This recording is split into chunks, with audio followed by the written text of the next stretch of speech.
em Juízes capítulo 7. Vamos ler 2 versos da palavra de Deus. Juízes 6 e Juízes 7. Pode ter certeza que Deus ele está no lugar. Eu creio. Capítulo 6, versículo 11.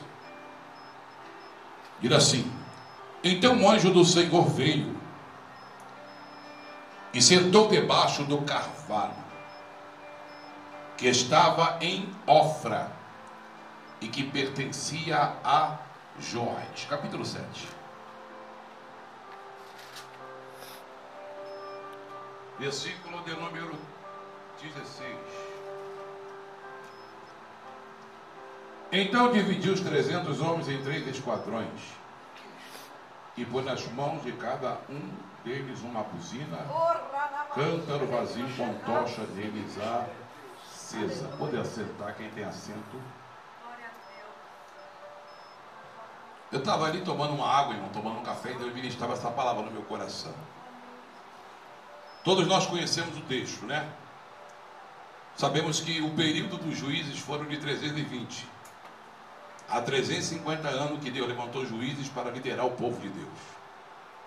E naquela época, quando o povo errava contra Deus, Deus ele permitia 2 coisas acontecer: opressão e cativeiro. E nessa época estava acontecendo a opressão. Os amalequitas, medianita e o povo do Oriente esperavam Israel plantar. A plantação crescia, os gados se multiplicavam e eles iam lá e tomavam tudo. Mas isso, o texto vai mostrar no capítulo 6, a partir do verso 1, que Israel fez algo aos olhos do Senhor que não agradara. E nisso Deus permitia com que os inimigos vinham e levavam tudo. Para ganharmos tempo, o verso de número 5 diz que o povo era como se fosse gafanhotos. O historiador diz que essa numeração, como se fosse gafanhoto, dava mais ou menos 110 mil soldados. As 3 nações se uniram para massacrar e humilhar Israel. Agora o clamor do povo chegou ao céu. E quando o clamor do povo chegou ao céu devido à opressão, Deus enviou um profeta. O profeta então vai relembrar Israel: tirei vocês do Egito, abri as portas, dei livramento, tirei vocês da opressão. Só que Deus, que está aqui nesta noite, é um Deus que faz as coisas perfeitas. É um Deus que não faz as coisas, as obras pela metade. Então ele enviou um profeta, porém Deus achou melhor ele mesmo aparecer. E o versículo 11 diz que o anjo do Senhor veio até Gideão, que também tinha o nome de Jerubaal, e ele vai assentar debaixo de um carvalho. E eu fiquei pensando, por que Deus não sentou debaixo de uma outra árvore? Mas debaixo de um carvalho, por quê? E quando fala-se de assentar do Senhor, é porque Deus ele quer dialogar. Deus ele quer conversar, Deus ele quer instruir, Deus ele quer mostrar o caminho, a forma de obter as vitórias.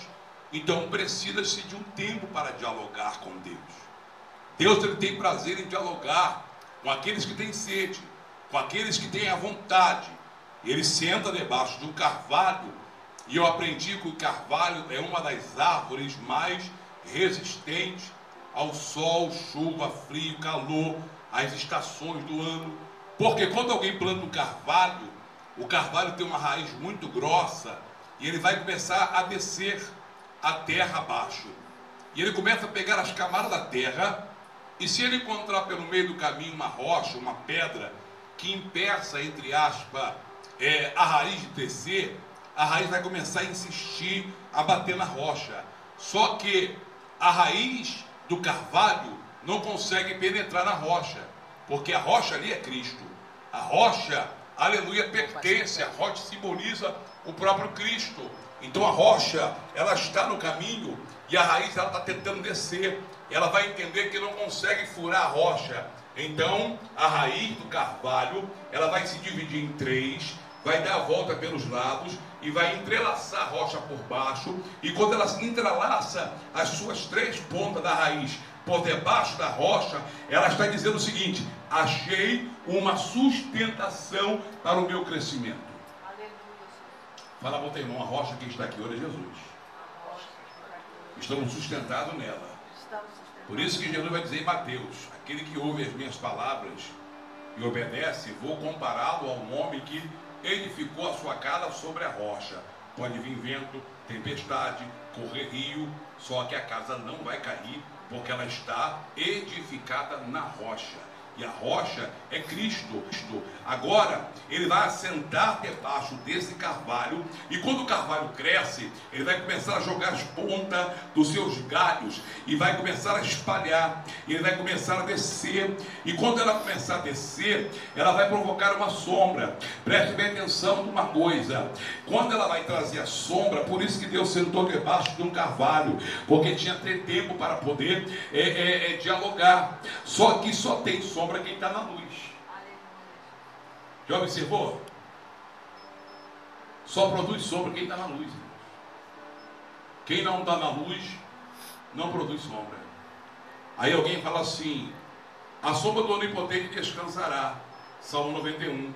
Porém, só tem sombra quem está no esconderijo do Altíssimo. A sombra é de direito para quem está no esconderijo do Altíssimo. Agora, o texto vai dizer que Deus vai começar a dialogar com Gideão. E vai falar: você é um varão valoroso. Ele vai dizer: eu sou um varão valoroso. Como? De que forma? Eu sou o menor na minha casa, e a minha tribo ou a minha família é a menor da tribo. Deus falou com ele: vai nessa tua força, Gideão, porque eu sou contigo. Aí ele vai dizer assim: mas como que o Senhor é comigo? O inimigo vem, massacra, rouba tudo que plantamos, leva o gado, está deixando Israel pobre. Como é que o Senhor é conosco? Aleluia. E o Senhor vai dizer para ele: meu filho, eu sou contigo, vai nessa tua força. Preste bem atenção numa coisa. Só que agora Gideão quer agradar o Senhor. E o que ele faz? Então, Senhor, não arrede o pé daí, fique aí que eu vou buscar uma oferta para o Senhor. Ele vai trazer uma oferta para o Senhor. E o Senhor vai tocar com a ponta do cajado, vai consumir a oferta. Porém, agora quem está pedindo uma oferta é Deus. Aí ele fala assim: Gideão, você me deu uma oferta, muito obrigado pela oferta, porém, eu vou te pedir uma oferta. Vai lá no boi do teu pai. Aí ele fala assim: a saber, o segundo boi de 7 anos.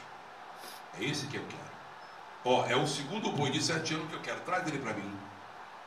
Corta no bosque lenha, prepara aí o holocausto. Prepara um sacrifício para mim de oferta. E derruba todos os altares que teu pai construiu. Agora, quando você vai mexer no ninho marimbondo, o diabo vai se levantar contra você.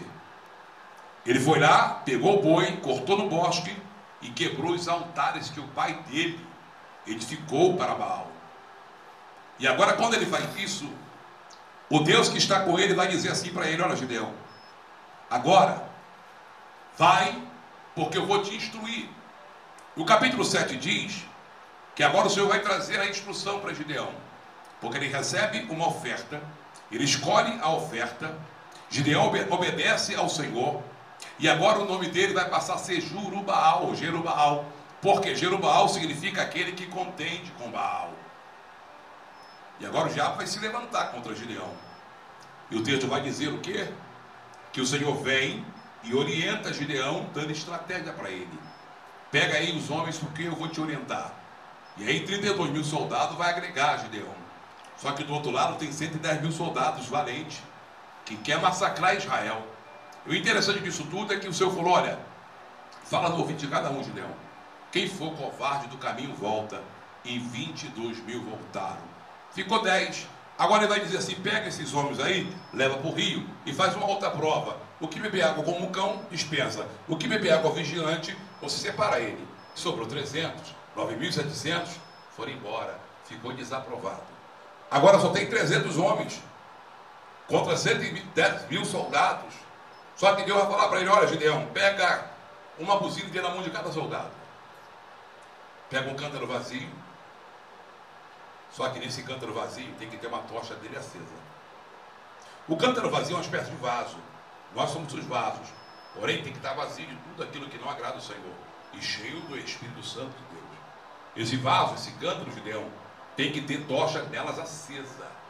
E aí ele vai distribuir 300 buzinas, 300 cântaros e 300 tochas.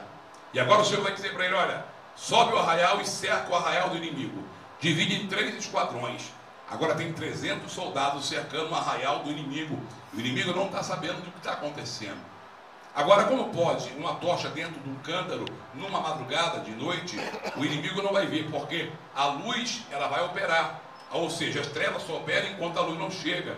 Como dentro de uma madrugada, de uma escuridão, tem 300 tochas e ninguém consegue enxergar o fogo, porque quem tem não precisa dizer que é.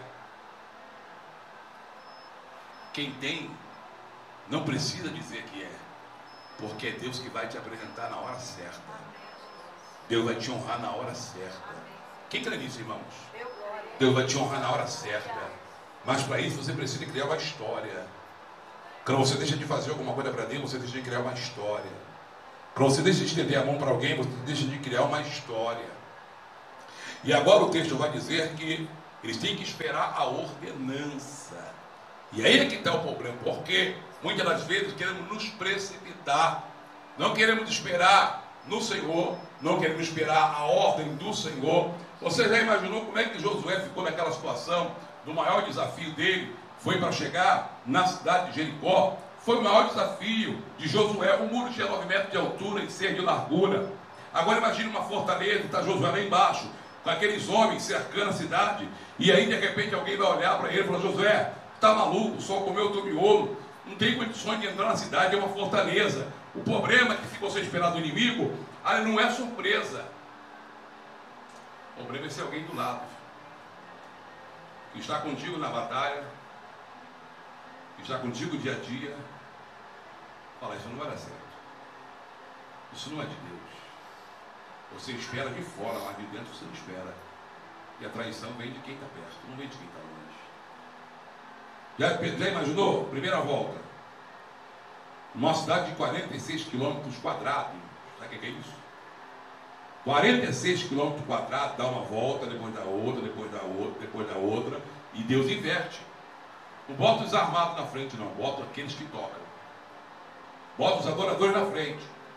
Josafá, no segundo livro de Crônica, no capítulo 20, ele vai dizer, Senhor, está vindo contra nós uma grande multidão. Estamos falando de guerra. Estamos falando de peleja. Está vindo contra nós uma grande multidão. Não temos força, não temos condições nenhuma. Porém, os nossos olhos estão postos em ti. E quando ele diz isso, o profeta Jaziel, no meio da congregação, usado pelo Espírito Santo, pelo Espírito do Senhor, que é a mesma coisa, ele vai dizer, dá ouvido a Judá, e tu, ó rei Josafá, essa peleja não é tua, é minha. Talvez você já ouviu isso diversas vezes, né? Essa peleja não é sua, é minha. Não é sua, é minha. Fala para o teu irmão, Deus quer te exaltar, fala. Então ele cria uma situação. Sabe quem o historiador disse uma certa vez, lendo um livro? Josafá foi um excelente rei, um rei muito admirável. Vai ver os feitos de Josafá, vai ficar maravilhado. Só saía quando ele consultava o Senhor. Porém, havia um motim contra ele dentro da própria nação. E aí, sabe o que o historiador vai dizer? Deus vai honrar o profeta dentro da sua terra, porque o profeta na sua terra não é honrado. Então, quando ele falou assim, ó, bota os tocadores na frente e os armados atrás, ó, de novo. Bota eles para tocar. E aí diz a Bíblia que Deus deu vitória para Josafá. E aí Deus mostra 3 coisas importantíssimas ali. Deus queria fazer Israel mais rico. 3 dias catando os despojos do inimigo, eles não conseguiram levar tudo.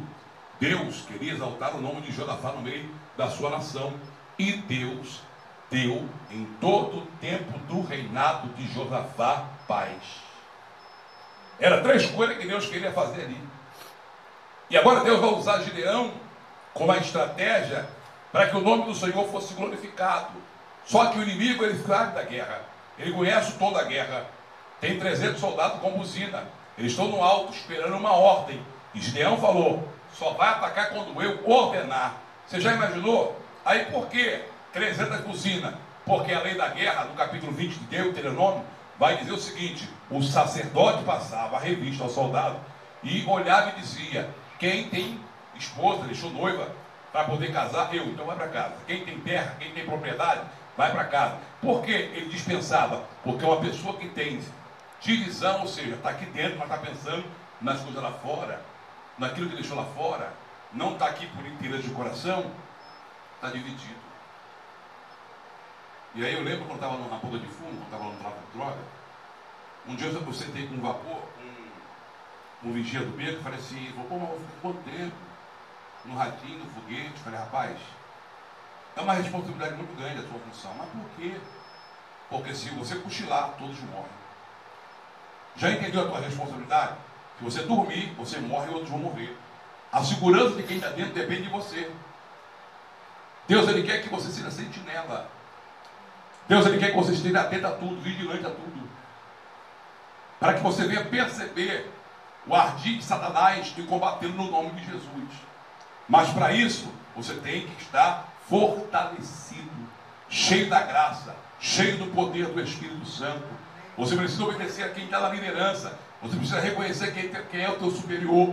Dentro de um quartel existe toque. Aleluia, diversos toques. E só entende do toque, ou do código do toque, quem faz parte do quartel. Aí Paulo vai dizer na segunda carta de Timóteo, no capítulo 2, verso 2, 3 e 4. Você está listado no quartel. Mas uma coisa que ele me chamou a atenção, é que ele vai falar: quem está listado no quartel não pode se embaraçar com as coisas desse mundo. Ou você é ou você não é. E agora, os 300 estão em cima. A lei da guerra dizia que um capitão de 1000 é que usava uma corneta, ou chofar.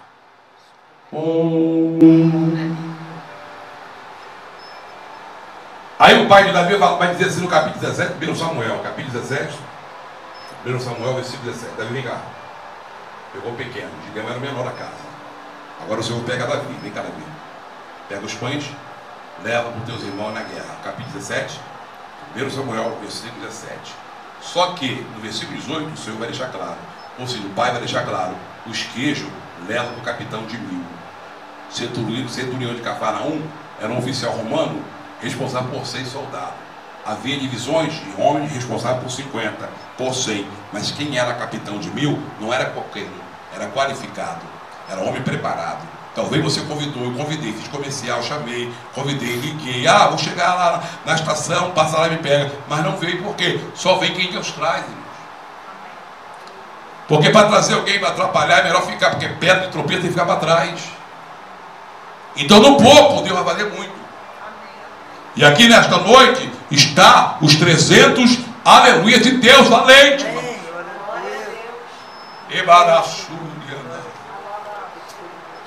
E aí ele vai dizer assim: tocai a buzina, ou as buzinas.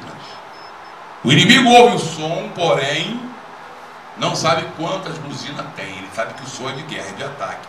O inimigo está embaixo.